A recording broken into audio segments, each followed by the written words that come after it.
Chinese President Xi Jinping has called for all-out rescue efforts as northern China's Beijing, Tianjin, Hebei are hit by severe rainstorms. He urged action to minimize casualties, relocate affected people, and restore transport and electricity. So far, 11 people have died in Beijing and a further 9 have died in Hebei due to the conditions. The Chinese government has allocated 110 million yuan, around $15 million to support flood prevention and relief efforts. CGTN's Sun Yi has more.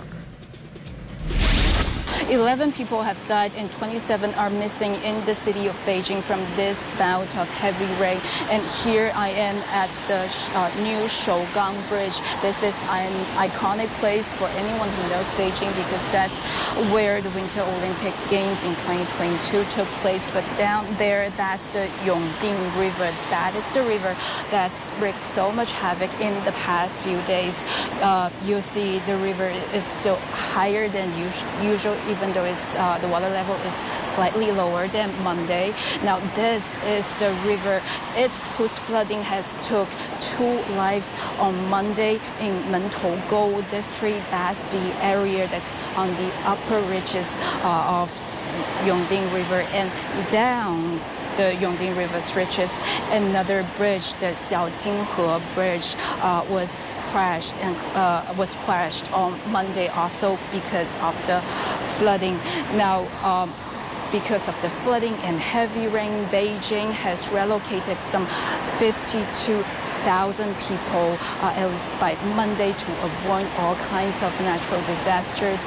And then we've learned this morning, on Tuesday morning, 4 helicopters were sent to dispatch food and other necessities to areas that are affected, including those in Mentougou area where some are still unable to connect due to connect with their cell phone connection. And then there are also trains that are held up in the Mentougou area and couldn't move because the heavy rain and flooding.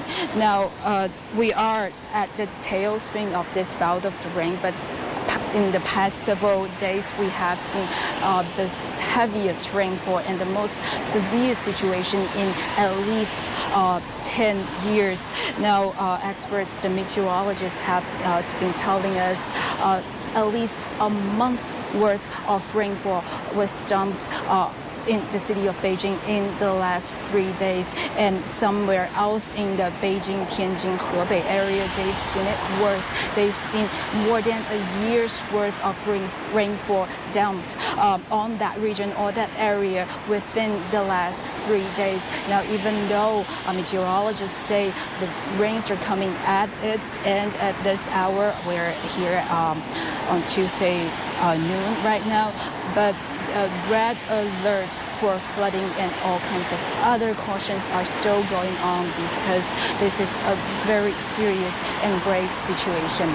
CGTN, Beijing.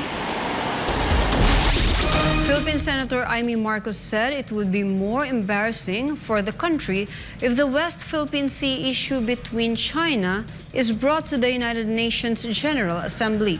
The senator also did not agree to end bilateral talks between the two countries. This report from Jason Rubrico. Senator Amy Marcos is surprised by the apparent change of opinion of some of her fellow senators on the issue of the Philippines and China in the West Philippine Sea, or WPS. According to Marcos, some of the lawmakers were convinced by the resolution to raise the WPS issue to the United Nations General Assembly. For her, it would be more embarrassing for the country should this go ahead. Baka i-deadma lang ng General Assembly. Mas lalo pa tayo mapahiya kung hindi tayo maiboto. No? Baka matalo pa tayo dyan sa ASEAN. Kaya ayoko kasi ng ganyan. Ayoko nakikipag-away.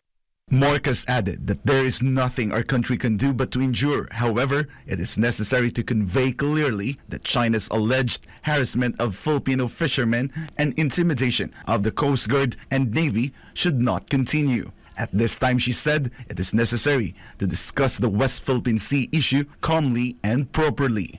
I think the most important thing at this point in time is not to continue poking the panda, as it were, but more importantly, to de-escalate the tensions already existing in the Taiwan Straits and the West Philippine Sea. This kind of atmosphere will engender all manner of accidents, perhaps even violent encounters. Marcos also did not agree to ending bilateral talks between the Philippines and China. Hindi naman nahihinto ang bilateral talks sa kailanman. Parang mag-asawa yun eh. Alam naman hindi na kayo mag-uusap forever kahit galit-galitan. Hindi pwede yun. Lahat naman ng bansa talaga nag-uusap-usap. Kinakailangan yan at talagang ganyan ang takbo ng diplomasya. On Monday afternoon, senators had a caucus to discuss the WPS issue. The purpose of the caucus is to come up with a new resolution that, according to Senate President Juan Miguel Zubiri, will give President Bongbong Marcos an option on how to deal with the problem of territorial disputes in the WPS. Among the options is the condemnation of China and the suspension of bilateral talks between the Philippines and the said country, and the assistance of the UN General Assembly. Included in the meeting were National Security Advisor Secretary Eduardo Año, Foreign Affairs Secretary Enrique Manalo, and Armed Forces of the Philippines Chief of Staff Lieutenant General Romeo Browner Jr. For God and my beloved Philippines, I am Jason Rubrico, SM9 News.